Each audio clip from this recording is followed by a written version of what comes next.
ये लोग left liberal gang के सदस्य हैं। जो लेफ्ट का होता है ये मुद्दा हमेशा से वही उठाते आए हैं। और ये देख लीजिए, यहाँ भी देख लीजिए वो क्या कर रहे हैं कि भारत का जनता 130 करोड़ जो है वो सुशांत के साथ खड़ा है, लेकिन ये खड़े हैं रिया के साथ।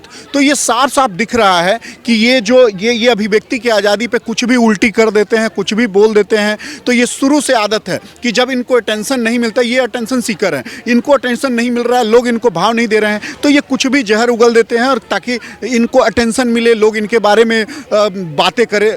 That's it. अगर रिपब्लिक भारत सच को दिखा रहा है तो हमेशा से ये जो लेफ्ट लिबरल गैंग के लोग हैं या चाहे बॉलीवुड के गैंग के जो लोग हैं, ये हमेशा से मीडिया को खरीद के अपने हिसाब से दिखाता। आज तक हम लोग क्या समझते आए हैं, जो आज रिपब्लिक भारत के खिलाफ केस किया है, आज तक हम उसको भगवान समझते रहे हैं। आज तक हम समझते रहे हैं कि जो वो है वो हीरो है, वो हीरोइन है, हम ऐसा समझते। लेकिन ये हीरो हीरोइन के नकाब के पीछे एक भेड़िया छुपे हुए हैं।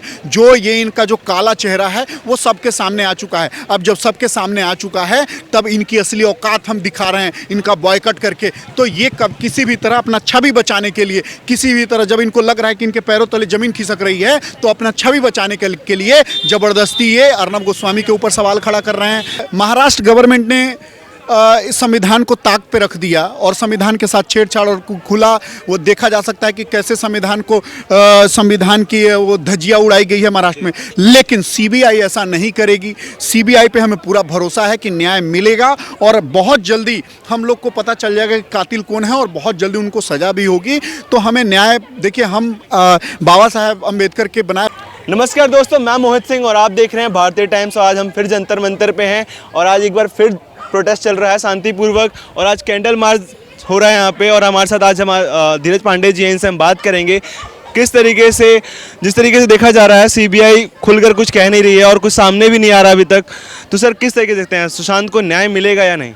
जी बिल्कुल न्याय मिलेगा। जिस हिसाब से 130 करोड़ भारतीय न्याय की गुहार लगा रहे हैं और 100% देखिए हमारी सीबीआई की प्रभुत्ता एकदम जो है उस पर पूरा विश्वास बना हुआ है, क्योंकि जो सीबीआई है वो किसी के अंडर में काम नहीं करती है।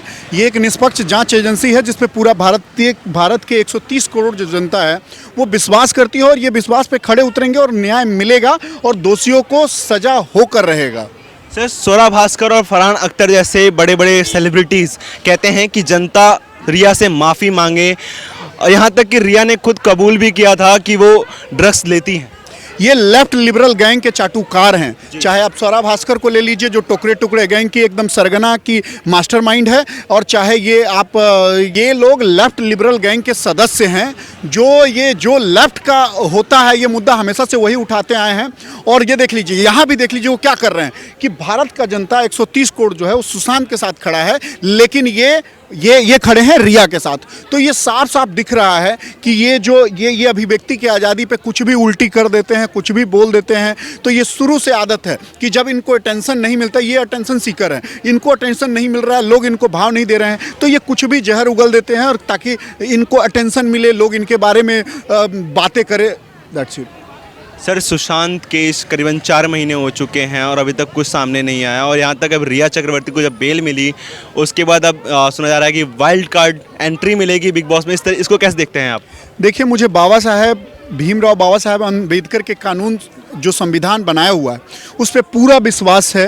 बेशक महाराष्ट्र गवर्नमेंट ने इस संविधान को ताक पे रख दिया और संविधान के साथ छेड़छाड़ और खुला वो देखा जा सकता है कि कैसे संविधान की वो धज्जियां उड़ाई गई है महाराष्ट्र में। लेकिन सीबीआई ऐसा नहीं करेगी। सीबीआई पे हमें पूरा भरोसा है कि न्याय मिलेगा और बहुत जल्दी हम लोग को पता चल जाएगा कि कातिल कौन है और बहुत जल्दी उनको सजा भी होगी। तो हमें न्याय, देखिए हम बाबा साहेब अम्बेडकर के बनाए हुए नियम कानून को मानते हैं और पूरा भारत मानता है। ये सिर्फ महाराष्ट्र ही एक ऐसा है जहां पे अभी बाबा साहेब अम्बेडकर के कानून का मजाक उड़ाया गया है और धज्जी उड़ाई गई है, जिसके लिए पूरे भारतवर्ष को एक होना चाहिए और इसके खिलाफ आवाज़ उठाना चाहिए। आपको याद होगा कि हर जगह जो समुदाय विशेष के लोग और जो ये जो लोग कहते हैं कि हाँ बाबा साहेब का संविधान का मजाक उड़ाया जा रहा है, आज उनको एकत्रित होना पड़ेगा, एकजुट होकर के आवाज़ उठाना पड़ेगा महाराष्ट्र गवर्नमेंट के खिलाफ, महाराष्ट्र के लोगों के खिलाफ। तब जाकर के हमें न्याय मिलेगा और बाबा साहेब अम्बेडकर का कानून लागू होगा वहाँ पे। सर, रिपब्लिक भारत ने बॉलीवुड का पूरा खुलासा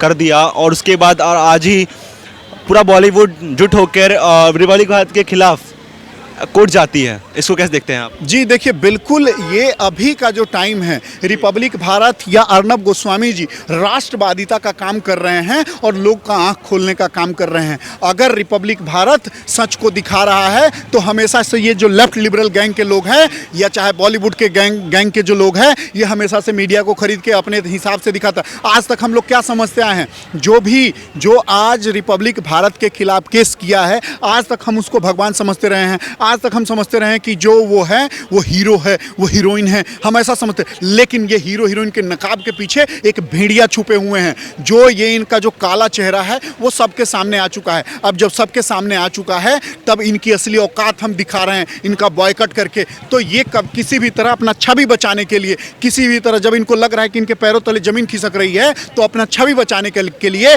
जबरदस्ती ये अर्नब गोस्वामी के ऊपर सवाल खड़ा कर रहे हैं। अर्नब गोस्वामी के साथ साथ उसके ऊपर ये रिपब्लिक भारत के ऊपर सवाल खड़ा कर रहे हैं। और लेकिन आज जो भारत का जनता नंबर 1 की टीआरपी दिला रही है रिपब्लिक भारत को, रिपब्लिक भारत अर्नब गोस्वामी को बता रही है कि हम सब आप लोग के साथ हैं, आपके कदम से कदम मिलाकर के आगे चलने का काम किया है और उसी तरह से चलने का काम करते रहेंगे और रिपब्लिक भारत को नंबर 1 बनाए रखेंगे। जी।